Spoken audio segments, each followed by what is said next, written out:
All right, we'll go ahead and call this meeting to order then. And today we are joined by Bruce Liggett. We're talking about Head Start. So it's like I feel like I'm back to the city of Phoenix. But we do this in Maricopa County as well. Important responsibility, and you're here to give us an update. Absolutely. Welcome. Thank you, Mr. Chairman and members. So what we're going to do today is basically accomplish what the federal government requires, is to provide training and technical assistance, they call it, on your role approving everything we do, which you do already, and sharing some program information. So we're required to do this. And this is, I think, the third one we've done in the last 4 years. We try and make it painless. We'll zip through. If you have questions, let us know. And I've got to do this thing here.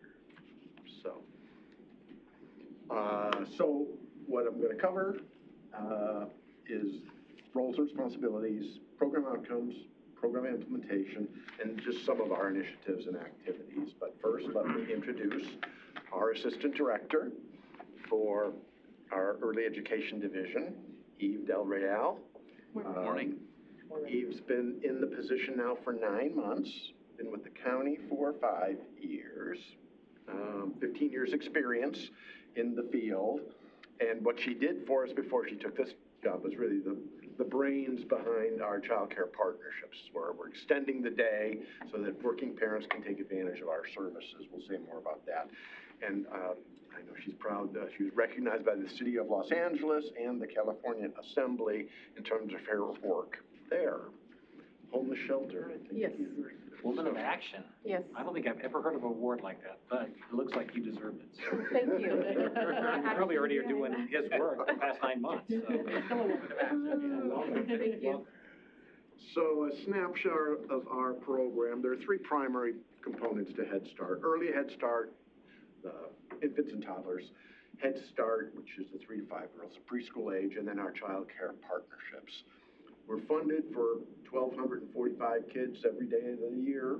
We're serving those kids in 83 classrooms around 42 sites. Most are public schools, some are city, and some of our community partners, those sites. And the total funding is about $18.6 million.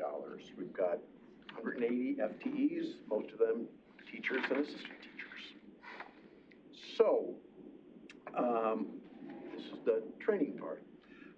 The role of the board is to approve annually our applications and budgets, our audit, our community assessment, which we do every 5 years. We update it annually. Our selection and enrollment criteria, which I think you'll be interested in a few charts that we'll get to. Our self-assessment and corrective action, our goals, and then personnel policies, standards of conduct. So you should be aware that while the board is obviously the ultimate authority, we have an advisory policy council that's made up mostly of the parents in our program, and they're supposed to provide oversight also. We have a board liaison. This is where Chris Arzaga-Williams is a designated lead, and Supervisor Gallardo, when the feds came out to monitor, they spent about 45 minutes asking a whole series of questions that were like this. How do you do governance? How do you do that? So he did a great job for us. And each site has its own parent committees. Obviously, you're legally and fiscally responsible, and we give you monthly reports on this that are in the consent agenda every month, and for monitoring our outcomes, which again is we're achieving today. So let me have Eve talk more specifically about who it is that we serve. Thank you, Bruce. Good morning. So it's our early education selection criteria. So enrollment in the program is based on eligibility determined by selection criteria, and the basic components include, family income at 100% of the federal poverty guideline, homeless families, foster children, and recipients of public assistance. You'll notice, though, that we do have specific priorities. We utilize our community assessment data to prioritize additional populations with high needs within our service area. So you'll note that we have children with disabilities, working families, families who have had a recent history of domestic violence or abuse, and then definitely there's some priority there for parents who are veterans or currently deployed. I think that's important as you look at some of our outcomes. So this is not a program that does any creaming of the people we serve. We're serving the toughest families, the toughest kids with a lot of barriers across all domains.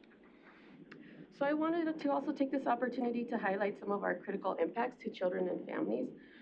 During the program year, you'll notice that we serviced a total of 1,569 children, of which the majority, though, were living in poverty, experiencing homelessness, or were in foster care. A big part of the work that we do as part of our comprehensive service delivery model is to provide children with child health and support and well-being.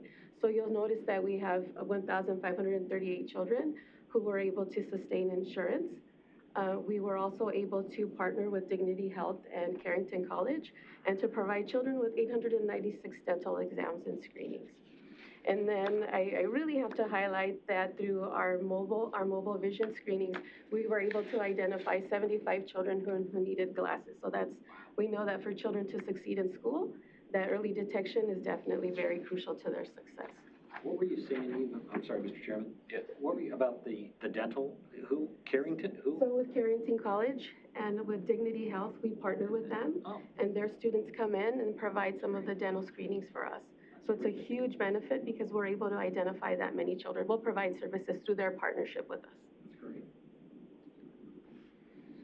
So our program is focused on a two-generational approach and recognizes the importance of family well-being, and that we know that it occurs when the whole family feels safe and secure and that they have everything that they need for that mobile economic mobility that's needed for their sustainability. You'll notice on the left that we have a total number of families receiving services through our ongoing referrals. And then you'll notice to the right, under our 2Gen section, that we had 40 parents and 52 children that were impacted through our partnership with Workforce Development, in which we were able to leverage local resources within their program and attain them vocational training or additional resources to jobs. So we're definitely leveraging that partnership for them. And how I'm sorry just for interrupting, how does that process work that you actually get the parents connected? How do you, and what have you found to be successful in bringing those parents into this piece of it? So luckily what we're doing is that as we're identifying what the needs are for the families, we do use a research-based assessment tool. Those families who self-identify that they're willing to now move forward in seeking vocational training or they're looking for a specific job, we'll forward those families with our 2Gen program within Workforce Development. But again, the family needs to also commit. So it's part of their family partnership agreement within our program. So out of those 40 families, that was the first year we were implementing that. And I need to point out that out of those 16 parents that completed the job training, 13 were within the healthcare field, which we know that lead to sustainable wages. So we were really excited that they were able to move forward with that. And then lastly, what we're trying to do in the department is really break down these silos, right? So we have a program that provides utility assistance or rent assistance, a one-time, once-a-year thing. They need to be connected to the workforce program. So we're making those linkages with our Head Start parents. They can get a job, they can support their family. So we're not going to operate our workforce program as isolated. We're integrating it into everything that we do. And you've heard of our Smart Justice work. Obviously, that connects to what the county's priorities are too. So. And then if we could just go back really quick, Bruce, I'm sorry. Sure. And I did want to highlight that, so we conduct a parent satisfaction survey twice a year. 99% of our families responded that they felt that they benefited from the Head Start program. And I think a lot of that has to do also with the work that we did under helping families sustain employment through early care and education or sustain participation in vocational training. So we had that impact as well. So a large component of the work that we do is ensuring that children receive a high quality early education and that they attain the skills necessary to succeed in school and life. So we utilize ongoing research-based assessment that is grounded in 38 objectives of meeting or exceeding age level expectations for socio-emotional, physical, language, cognitive, literacy, and math. So a lot of the information that we use from this is used during our parent-teacher conferences. It's used during our discussions with local agencies. And you'll notice that 41% of our 3- and 4-year-olds were meeting or exceeding school readiness goals in the fall. And then you see a significant gain that in the spring, by the end of the year, we had 76% of children were meeting or exceeding those school readiness goals. So children are definitely getting the advantage of participating in the program. And then it's also important to note that our school readiness goals do align with the Arizona Department of Education's early learning standards as well. So there's full alignment to that. So the following provides a brief overall summary, kind of, going back to what Bruce said earlier in regards to the different options that we have. The summary on the slide demonstrates the details of the awarded funding, funded enrollment, and then project period across all grant options.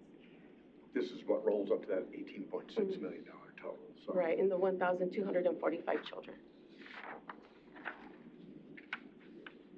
And then lastly, we wanted to highlight some of our key accomplishments. So we successfully completed a federal review back in February of 2018. And I have to say that we were compliant with all of the federal regulations. There's almost 1,500. So we were found fully compliant. I have to brag about that. 1,500 across the board. So through this great partnership with the continuous improvement team here with the county, we partnered with them and reduced the time to hire EED staff. And I have to say that that reduction was significant. It was from anywhere between 45 up to 60 days, worst case scenario, to onboard and fully hire staff to 30 to 45 days. It's a huge, huge gain. We're really grateful for that opportunity to have partnered with them. And so important in this tight labor market right now. Yes, it is. And we fully appreciate that. And you mentioned that in the State of I did, County yeah. speech. I recall. I thank appreciate you. that. And then through our partnership with the Community Services Division, we provided 120 families that were in need with utility assistance. Something that we did not include, but I wanted to acknowledge as well, that the National Head Start Association recently recognized the 9 grantees. We were one of them as a Bright Spot recipient. And we were acknowledged for a contribution towards helping explain the value of Head Start on a national level. So we're really excited to have just recently received that acknowledgement. Got a shout out at a large national conference. So we were the one in this region. Yes, the only one. Received the award, so one of 10 nationally. So wow, congratulations. Thank you. And there were multiple grantees there that really want to follow the model that we use. So that was really great. And then lastly, so we continue to conduct our annual self-assessment. We use that as an opportunity to really review what needs continuous quality improvement. As a result of that, we determined that there was an additional need for extended day services within the city of Tempe.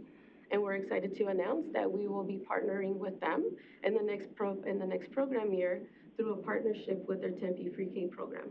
So we will be in collaboration providing an extended day up to 10 hours for working families there at that site.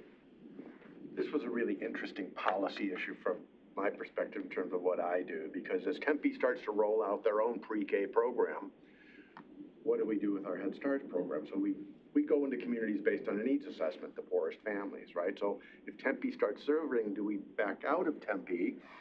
And they're saying, wait a minute, then we're supplanting what's existing. There's no net increase. And so we said, well, let's partner on this. Let's work together. And this model that Eve came up with, where the city's going to provide before and after. Before and after. So they'll provide, the before and after, whereas we're the 8-hour day. But again, really thinking about that, we also have the comprehensive service delivery model where we have family services, nutrition, and health. So we'll be providing those services to children there as well. So we're, again, identifying and serving those children that are really at risk and have high needs. So I just want to let you know, I'm so proud of the work that Eve and our staff are doing here. These are poor families in poor neighborhoods with lots of barriers, not just academic. And you got to deal with the whole family, the whole child. And I think you can see the results that we have in the program. So we'd invite you to come visit some of our sites. We got some great tours. We got an intergenerational program in Tempe. This is with the seniors center right there. So some really interesting models that I think you'd like. Well, excellent presentation, very informative. Thanks for your great work. Questions and comments from my colleagues? Just a comment, well done, very impressive. And I would look forward to visiting one of your sites. Thank you. We'll arrange that. I have a quick question. Yes. First, what, you said 1,563 students helped. What does that number look like over a series of years? Is this an up year, down year?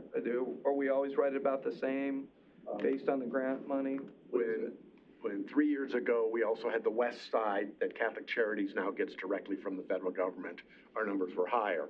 But each year we're creeping back up. So this is on a growth trend, and a lot of it's because of some of the new money that the feds put out. They contact Eve and say, we want Maricopa County to expand what you're doing. So it's going up slightly each year. Okay. Yeah. Great work to the two of you. Welcome aboard, it's great to have you. Thank you. All right, thank you, Bruce. Thank you, Eve. Really appreciate it. All right, with that, I would entertain a motion to go into executive session. Motion to go into executive session, Mr. Chairman. Second. All right, have a motion and a second. All in favor, please say aye. Aye. Aye. Opposed? Motion passes unanimously. Thanks so much. Go there directly. Yeah, why not?